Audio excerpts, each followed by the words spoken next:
The medical bay of the Korvaxian research station hummed with the desperate energy of physicians fighting a losing battle.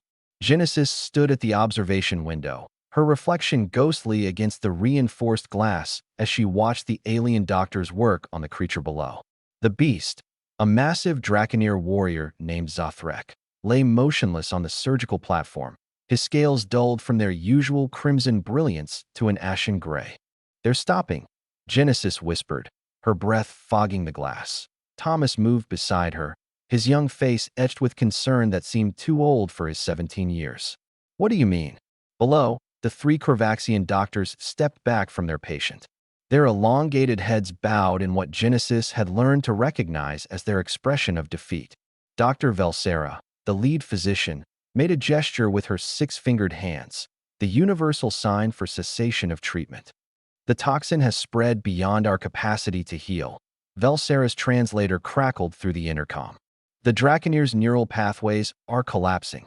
We have exhausted every remedy in the Galactic Medical Archive." Genesis felt her heart sink. Zothrek had saved their expedition team just 3 days ago when they'd stumbled into a nest of void serpents on the planet's southern continent. The Draconeer warrior had thrown himself between the humans and the serpents, taking multiple venomous strikes meant for them. Now, he was dying because he had protected a species he'd barely known. "There has to be something," Genesis said, her voice tight. "Some treatment they haven't tried." Dr. Velsera's voice carried the weight of centuries of medical knowledge. "We have administered every known antivenom, attempted cellular regeneration, even quantum-level purification. The toxin is unprecedented. It rewrites biological code faster than we can repair it. I am sorry, humans. We have failed your protector." The other doctors began powering down their equipment. The rhythmic beeping of Zothrek's vital monitors slowed, each tone stretching longer than the last. Genesis saw the massive creature's chest barely rise and fall, his breathing shallow and labored. "No," Thomas said suddenly. The word was quiet but carried absolute conviction.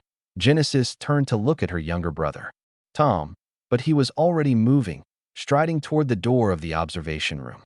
"I'm going in there." "Thomas, wait." Genesis rushed after him, catching his arm. "You heard them.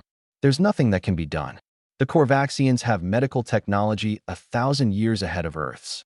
Thomas looked at her, and Genesis saw something in his eyes she'd never seen before, a fierce, unshakable determination. "They have technology.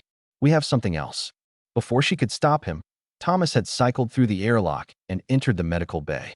The Korvaxian doctors turned in surprise as the human boy approached the dying Draconeer.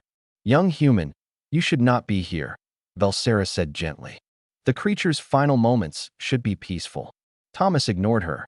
He walked directly to Zothrek's side, the massive warrior dwarfing the teenager even in his diminished state. The Draconeer's eyes were half closed, the inner membrane clouded with pain and approaching death. Genesis entered behind her brother, her heart pounding. "Tom, please, humans don't give up," Thomas said simply. He reached out and placed both his hands on Zothrek's scaled chest, directly over where Genesis knew the warrior's primary heart beat weakly. "That's what makes us different, isn't it? That's why they call our stories HFY. This is not a story, young one," Dr. Velsera said sadly. "This is reality. Death comes for all beings." "Maybe," Thomas replied, "but not today. Not like this." He looked down at Zothrek, and his voice dropped to barely a whisper. "I'm here. Do you hear me, Zothrek? I'm here, and I'm not leaving. You didn't leave us when the serpents came. You stood between death and us. Now it's my turn." Genesis watched in amazement as her brother closed his eyes and simply stayed, his hands pressed firmly against the dying warrior's chest, his breathing synchronized with Zothrek's labored rhythm. Minutes passed. The Korvaxian doctors exchanged glances, their expressions unreadable. Then something changed. Genesis saw it first, a slight brightening in Zothrek's scales, as if someone had turned up the color saturation on a faded photograph. The vital monitors began to beep faster, more steadily. Velsera rushed to her instruments, her multiple eyes widening. "Impossible," the doctor breathed. "The toxin's progression is slowing." Thomas kept his eyes closed, sweat beading on his forehead. "Come on," he murmured. "You're stronger than this. I know you are." Fight it. I'm here. You're not alone. The medical bay filled with a palpable energy that Genesis couldn't explain. It wasn't technological, wasn't visible on any scanner. It was something more fundamental, the stubborn, irrational, beautiful refusal of one human to accept the unacceptable. The neural pathways are regenerating, another Korvaxian doctor announced, disbelief in his voice. But how? We've done nothing different. Velsera looked at Thomas with something approaching awe. It's not us. It's him. The human's presence. His determination. Somehow, it's affecting the Draconeer's biological systems at a quantum level. I've never seen anything like this. Genesis understood then what the galaxy had been slow to learn about humanity. They weren't the strongest species, or the smartest, or the most technologically advanced. But they possessed something that couldn't be quantified or replicated, an absolute refusal to surrender, a connection that transcended logic, a stubborn belief that willpower and companionship could overcome impossible odds. 30 minutes later, Zothrek's eyes opened fully. The warrior's gaze found Thomas, who still stood beside him, hands pressed to his chest, exhausted but unwavering. Human, child, Zothrek's voice rumbled through the translator, weak but growing stronger. You stayed. Thomas smiled, tears streaming down his face. I told you. I'm here. We don't leave our friends behind. The Draconeer's massive hand rose slowly, enveloping Thomas's smaller one. Then the humans are more formidable than any warrior race I have known. You fight death itself, with presence, with loyalty. Dr. Velsera stepped forward, her instruments showing steadily improving readings. The toxin is in retreat. I still cannot explain the mechanism, but the Draconeer is stabilizing. Young human, you have accomplished what our entire medical science could not. Genesis moved to her brother's side, placing a hand on his shoulder.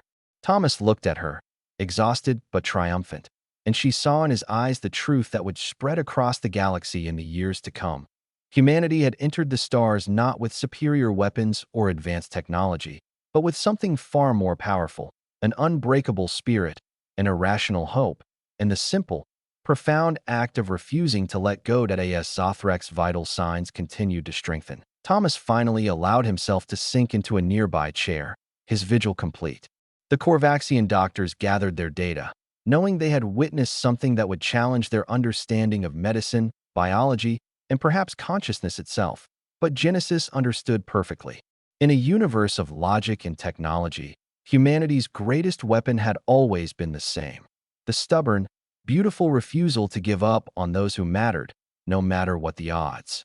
I'm here, Thomas whispered one last time, and in those two words, Genesis heard the battle cry of their entire species, a declaration that would echo across the stars for generations to come.